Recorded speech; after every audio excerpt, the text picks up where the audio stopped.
بسم اللہ الرحمن الرحیم الحمدللہ رب العالمین۔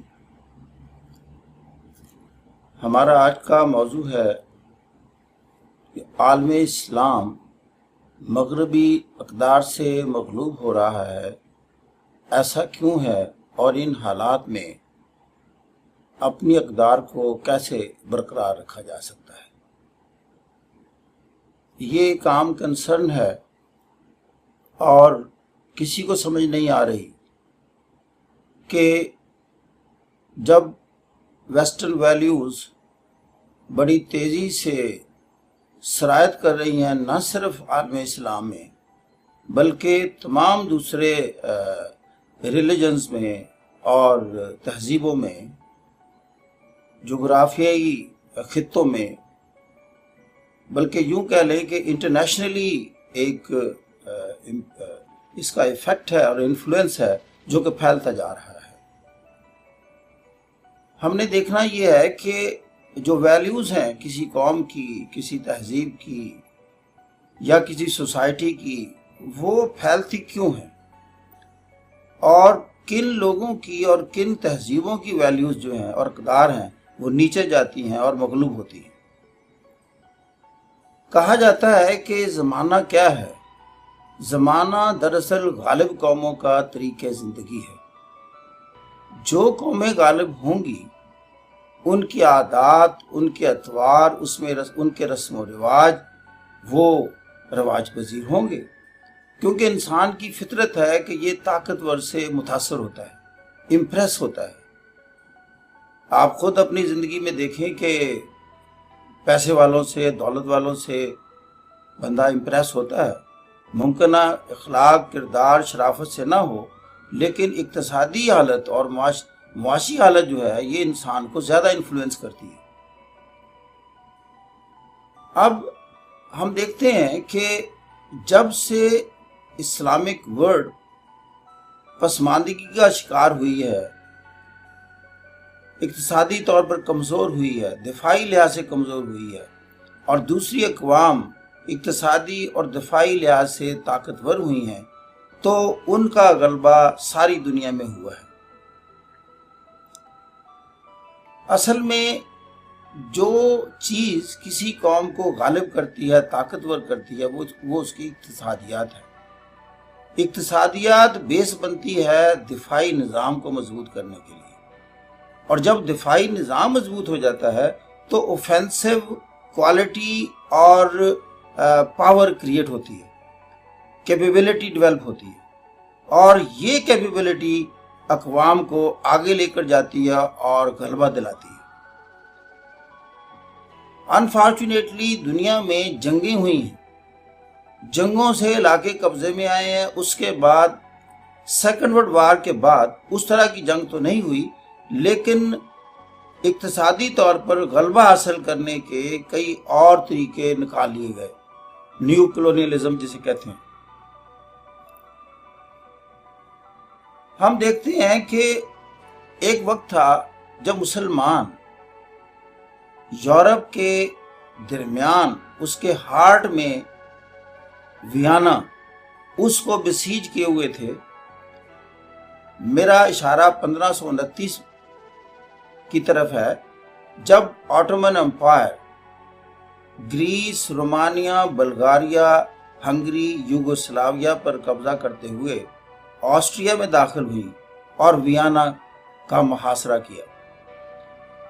یہ 1529 جو یہ ہے، یہ اسلامک ورلڈ کا یا آٹومن امپائر کا یہ عروج ہے۔ پال کینیڈی جو رائٹر ہے rise and fall of great powers کا، وہ اس کی ریزن بتاتا ہے کہ جب آٹومنز یہ بسیج کیے ہوئے تھے ویانا کو، تو اس وقت میں نے دیکھا کہ ان میں کیا خصوصیت تھی، کیا کوالٹی تھی اور کیا وہ پاور تھی کہ یہ آلموسٹ ہاف یورپ پر قبضہ کر کے تو اس کے رومن امپائر کو انڈر ڈیفنس کیا ہوا۔ اس نے کہا کہ اگرچہ ٹیکنالوجی میں رومن امپائر کے مقابل تھے، لیکن مینجمنٹ میں یہ ایڈوانس تھے، وار سٹریٹجی میں کمپیریٹیولی بیٹر تھے۔ یہ چیزیں ان کو آگے لے کر گئی۔ اب دیکھنا یہ ہے کہ آخر وہ کیا وجہ بنی کہ یہ اس کے بعد ان کا جو عروج ختم ہوا اور بلکہ ان کی پسپائی شروع ہوتی ہے۔ پچھلے دنوں ہمارے اینکر حسن نثار بتا رہے تھے ٹی وی پر کہ سن 1450 میں جرمنی میں پریس ایجاد ہوا۔ جب جرمنی میں پریس ایجاد ہوا تو ترکی عثمانیہ سلطنت اس کے ایک شیخ الاسلام انہوں نے فتویٰ دیا کہ یہ حرام ہے۔ کہتے ہیں کہ 250 سال تک ترکی میں پریس کی اجازت نہیں ملی، اور یہ سن 1700 میں پھر اس کی اجازت ملتی ہے، اور 1700 میں یورپ اتنا طاقتور ہو جاتا ہے کہ وہ ترکی کو یعنی سلطنت عثمانیہ کو ایٹ ڈیفنس لے آتا ہے، اور پھر ایک ایک کر کے اس کے سارے مقبوضات اس کے ہاتھوں سے نکل جاتے ہیں۔ بات ہم کر رہے تھے علم کی، ٹیکنالوجی کی۔ اب یہ چیزیں ایسی ہیں کہ اگر اس وقت دنیا کے دوسرے خطوں میں جائیں، یہی 1529 یہ وہ وقت ہے جب ظہیر الدین بابر ابراہیم لودھی کے ساتھ پانی پت کے میدان میں جنگ کرتا ہے اور لودھی کو شکست دیتا ہے۔ حالانکہ ابراہیم لودھی تعداد کے لحاظ سے زیادہ فورس رکھتا تھا، اس کے پاس بہت ہاتھی تھے، لیکن بابر نے پہلی دفعہ بیٹل فیلڈ میں گن کو انٹروڈیوس کیا، وہ توپیں ساتھ لایا۔ ہاتھی گن فائر سے آشنا نہیں تھے، پہلے ہی گن فائر سے ساری ہاتھی بھاگ نکلے، گویا کہ جو کنونشنل ہتھیار تھا، روایتی ہتھیار تھا، یہ ٹیکنالوجی کا مقابلہ نہیں کر سکا۔ اس کے بعد ہم دیکھتے ہیں کہ یہی مغلیہ سلطنت، اس کے شہنشاہ جب یہ سٹیبل ہو گئے تو پھر ان کے جو ترجیحات تھیں وہ بدل گئیں، اور جیسے اقبال کہتے ہیں، تجھ کو بتاؤں تقدیر امم کیا ہے، شمشیر و ثنا اول طاؤس و رباب آخر۔ تو طاؤس و رباب میں پڑ گئے اور معاشرے سے اکٹھا کیا گیا ٹیکس اپنی بیگمات کے مقبروں پر، یہاں تک کہ اپنے جانوروں کے مقبروں پر، ان کی ڈیتھ پر ادھر لگائے گئے پیسے۔ یہ تاج محل جب اس کی بنیادیں رکھی جا رہی تھیں، میں اکثر اس طرف اشارہ کرتا ہوں، یہ وہ دور تھا جب برطانیہ آکسفورڈ اور کیمبرج کی بنیادیں رکھ رہا تھا، یا دوسرے لفظوں میں یوں کہیں کہ یہ آکسفورڈ اور کیمبرج کی بنیادیں نہیں تھیں، یہ مغلیہ سلطنت کے زوال کی بنیادیں تھیں، اور تاج محل دراصل مغلیہ سلطنت کے اپنے زوال کی ابتدا تھا اور آغاز تھا۔ اب اس کے بعد اب ہم دیکھتے ہیں کہ کیا علم ٹیکنالوجی ایسی چیز ہے جو اسلام نے کو منع کی ہوئی تھی؟ کیا یہ کوئی حرام چیز ہے؟ اگر ہم حضور صلی اللہ علیہ وسلم کے دور میں جائیں تو اکثر ہمیں اپنے سکول کالجز میں پڑھنے کو ملتا تھا، جب ہم جنگ بدر کا پڑھتے ہیں، کہ جب مکے کے قیدی آئے تو وہ پڑھنا لکھنا جانتے تھے اور مسلمان نہیں جانتے تھے، تو حضور نے فرمایا کہ اگر یہ مسلمانوں کو پڑھنا لکھنا سکھا دیں تو ہم ان کو آزاد کر دیں گے۔ تو کنڈیشن لگائی، کیونکہ اس چیز کا یہ تو ہر شخص سمجھتا ہے کہ جو بندہ تحریر نہ جانتا ہو، لکھ نہ سکتا ہو، لکھے ہوئے کو سمجھ نہ سکتا ہو، وہ اس معاشرے میں کیسے آگے بڑھے گا، کیسے ایڈوانس کرے گا۔ اور اس کے بعد ہم دیکھتے ہیں کہ ساری ایجادات یورپ میں ہونا شروع ہو گئی۔ یہ ایجادات کا سلسلہ تانتا بن گیا. 18th century, 19th century, 20th century, ساری ایجادات وہاں پہلے یورپ میں ہوئی، اور یہ 20th سینچری آنورڈ پھر امریکہ میں شروع ہوئی، اور 21st سینچری میں صرف اب آلموسٹ امریکہ میں ہو رہی ہیں. اب اس لیے کہ جو ایجوکیشن کی ترجیح ہے، جو ٹیکنالوجی کی پرائرٹی ہے، اب جتنی زیادہ امریکہ میں موجود ہے اتنی کہیں بھی نہیں ہے. وہاں جو ایجوکیشن انڈسٹری کا لیول ہے وہ کہیں اور نہیں ہے. رزلٹ اس کا یہ ہوا کہ ٹیکنالوجی میں، انفارمیشن ٹیکنالوجی میں اور اسپیس ٹیکنالوجی میں وہ اتنا آگے چلا گیا کہ اب اس کے لیے کوئی مسئلہ نہیں ہے کہ ساری دنیا کو سکین کر سکے اور ٹیکنالوجی بیسڈ ایسے ویپن تیار کر سکے جس کے تصور سے کوئی بھی ملک جو ہے وہ اس کے مقابلے میں آنے سے گریز کرے گا. اگر ہم دیکھیں کہ یہ ایجادات کیسے ہوتی ہیں، اس کی بنیاد میں کیا سوچ کار فرما ہے، ہمارے ہاں کیوں نہیں ہوتی؟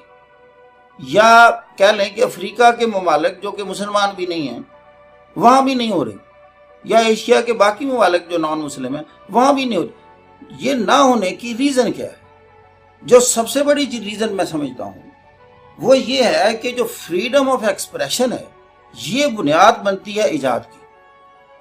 یہ جب آپ سوچوں سے پہلے اٹھائیں گے، انسان کی جو کریٹو فیکلٹیز ہیں وہ جاگیں گی، اپنا کام کرنا شروع کریں گی، تو انسان نئی نئی باتیں سوچے گا، نئی نئی باتیں کرے گا، ڈائلاگ ہوں گے، ریزننگ ہوگی. تو یہ جتنی تیسری دنیا ہے اور غیر ترقی یافتہ ممالک ہیں، خاص طور پر اسلامی ممالک، ان میں آپ خود جانتے ہیں کہ فریڈم آف ایکسپریشن کا لیول کیا ہے. جب یہ پابندیاں لگیں، اور تعلیم کتنی ترجیح ہے ان کے لیے، نہ یہاں تعلیم ترجیح ہے، نہ فریڈم آف ایکسپریشن ہے. نتیجہ اس کا یہ ہے کہ نہ یہ معاشرتی، سیاسی، اقتصادی طور پر ترقی کر رہے ہیں، اور نہ یہاں کسی ایجاد کا کوئی ہم تصور کر سکتے ہیں. وہاں ان ممالک میں فریڈم آف ایکسپریشن ایسے ہے، اتنی ہے، ایون کہ ان کے وہ مذاہب جو ان کا اپنا نہیں بھی ہے، اس مذاہب کے لوگ بھی وہاں تبلیغ کر سکتے ہیں، اپنی بات کر سکتے ہیں. اگر کوئی کنورٹ ہوتا ہے تو انہیں کوئی اعتراض نہیں ہے. اگر امریکہ سے یا آسٹریلیا سے کوئی مسلمان ہونا چاہے، وہاں کوئی پابندی نہیں ہے، اور ہو رہے ہیں. اتنی فریڈم ہے.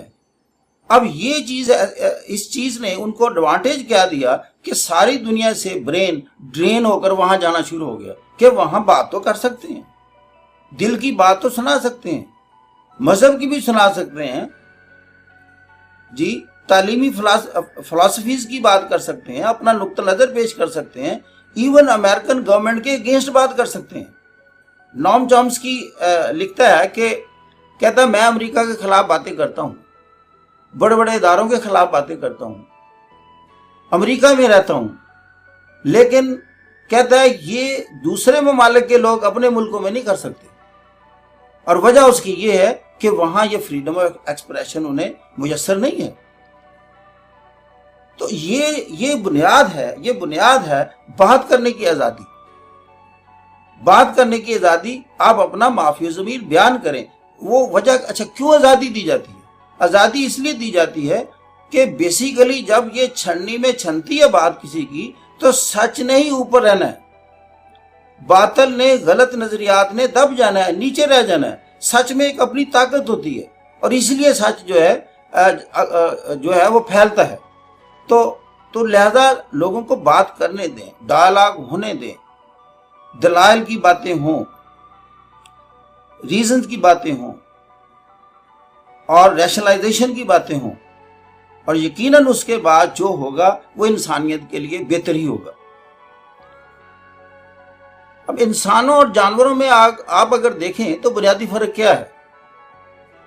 ایک بنیادی فرق یہ ہے، اگر اس کو لائٹ انداز میں لیا جائے، کہ جانور کتاب نہیں پڑھ سکتا.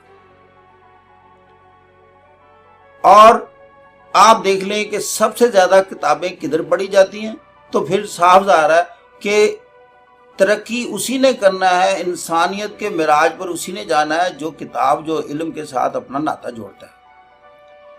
وہ ایک سگیر صاحب ہمارے دوست ہیں، وہ کہا کرتے ہیں کہ برطانیہ میں ایک علاقے میں مسلمانوں کی تعداد بڑھ گئی، تو وہاں سے جو دوسری قوموں کے لوگ تھے وہ بھی مکان اپنا چھوڑ کر کہیں اور چلے گئے، تو سارا علاقہ مسلمانوں کے قبضے میں آ گیا آلموسٹ کہہ لیں۔ تو وہاں دو تبدیلیاں واقع ہوئی۔ پہلی تو یہ ہوئی کہ شراب کی دکانیں بند ہو گئی، جو شراب کی دکان تھی وہ بند ہو گئی کیونکہ ساری دکانیں مسلمانوں کے پاس تھیں۔ اور دوسرا کام یہ ہوا کتابوں کی اور لائبریریاں بھی بند ہو گئی۔ تو یہ جو چیز ہم ساتھ ہمارے ہے یا اتنا ڈسکنیکٹڈ ہم ہیں اس سے، ایسے کہ شجرے ممنوع ہے، یورپ میں جا کر بھی نہیں کتاب پڑھتے، امریکہ میں جا کر بھی اس سے جان چھڑانے کی کوشش کرتے ہیں۔ تو یہ ناطے توڑ، اور پھر خواہش یہ کرتے ہیں کہ ہماری ویلیوز اقدار پھیلیں، دنیا میں اسلام پھیلیں، ان کے طور اعتبار اسلامائز ہوں، یہ خواہشیں کرتے ہیں۔ اب نیری خواہشوں سے یہ اقدار کیسے پھیلیں گی؟ پھیلنی تو کجا، اپنی آپ بچا کیسے پائیں گے؟ اصل میں جب آپ بات کریں کسی میرے جیسے مسلمانوں سے، تو وہ کہیں گے کہ اسلام کا جو ماضی ہے اس کا ذکر کر کے اس پرائیڈ میں جینے کی کوشش کرتے ہیں، اور عادت ہم نے بنا لی ہے کہ ہم ماضی میں جینا کافی سمجھتے ہیں، اور کتابوں میں یہ بڑے فخر سے کہتے ہیں کہ دیکھیں البیرونی کا نام لیں گے، ابن سینا کا نام لیں گے، کیمیا کی بنیاد جابر بن حیان نے رکھی، فزکس کی بنیاد ابن الحیثم نے رکھی، رازی اور کندی نے جغرافیے کی بنیاد رکھی۔ اس طریقے سے ہمارے پاس نام ہیں اور انہی کے ساتھ ہم زندہ رہنا چاہتے ہیں، اور یہ نہیں کہ اس وقت ہم کیا ہیں، ہمارے ڈائریکشنز کیا ہیں، کیا ہماری ڈائریکشن سیٹ ہو گئی ہیں کہ نہیں۔ محسوس یوں ہوتا ہے کہ ابھی تک ہماری ڈائریکشنز ہی سیٹ نہیں ہوئی۔ اب میں جب دیکھتا ہوں کہ اب قرآن اور اللہ تعالیٰ اس کی کیا احکامات ہیں اس حوالے سے، کیا اللہ نے کو منع فرمایا ہے؟ کیونکہ غیر دین تو یہی سمجھتے ہیں کہ شاید اسلام میں کتاب پڑھنا، ٹیکنالوجی سیکھنا، علم میں آگے جانا شاید ان کو منع کیا گیا، کیونکہ ہمارے یہ اس کو کوئی، میں تو نہیں دیکھتا کہ دینی لوگ اس کو ترجیح دے رہے ہیں۔ اب اللہ تعالیٰ فرماتے ہیں کہ لیس للانسان الا ما سعی، ہم لوگوں کو ان کی صحیح اور کوشش کے حوالے سے ریوارڈ کرتے ہیں۔ اب اس میں ریلیجن کا نہیں رکھا کہ جی مسلمان کوشش کرے گا تو اس کو ریوارڈ کریں گے جو بھی کرے گا، اور یہی آپ دیکھ رہے ہیں کہ اگر مغرب میں یا دوسرے ریلیجن کے لوگ جس شعبے میں کوشش کرتے ہیں اس شعبے میں ایڈوانس ہو جاتے ہیں۔ اب ٹیکنالوجی اور تعلیم ہماری ترجیح نہیں ہے، ان کی ترجیح ہے اور اس میں بڑے بڑے کام کرتے ہیں۔ دنیا کی ٹاپ جو 100 یونیورسٹیوں سے 52 تو کے لیے امریکہ میں ہیں، اور ایک بھی مسلمان ممالک میں نہیں ہے۔ وہ ایک ہے 76، تو وہ ایک ادارے نے لکھا ٹرکی میں ہے، Middle East University of Technology Ankara. باقی تو ایسے ہے کہ یہ جیسے یہ شاید دین میں منع ہے۔ علامہ اقبال کے دور میں جب انہوں نے اسٹڈی کیا مسلمانوں کی حالت زار، تو ان کو بھی دکھ ہوا اور ایک پورا کافی دیوان لکھا شکوہ جواب شکوہ کی شکل میں۔ تو پہلے تو شکوہ اللہ سے کیا، اللہ کو بتایا کہ دیکھو ہم آپ کا نام لیوا ہیں، اور آپ کی خاطر ہم نے کتنی جد و جہد کی، دنیا میں اسلام پھیلایا، اور ہمارے ساتھ سلوک کیا ہو رہا ہے کہ ہم محکوم ہیں، کچھ تو ہمارا خیال کیا ہوتا۔ تو اس کو اپنے شعری انداز میں یوں کہا، تھے عمیق تیرے مار کا آراؤں میں، خشکیوں میں لڑے کبھی دریاؤں میں، دی اذانیں کبھی یورپ کے کلیساؤں میں، اور کبھی افریقہ کے تپتے ہوئے صحراؤں میں، جان آنکھوں میں نہ جچتی تھی جہاں داروں کی، کلمہ پڑھتے تھے تو چھاؤں میں تلواروں کی۔ اور اس کے ساتھ ہی اے اللہ رحمتیں ہیں تیری اغیار کے کاشانوں پر، برق گرتی ہے تو بے چارے مسلمانوں پر۔ اب یہ لکھا، مسلمان خوش ہو گئے کہ بڑی جی ہمارے دل کی ترجمانی کی ہے جو ہمارے ساتھ ہو رہا ہے۔ جب جواب شکوہ دیا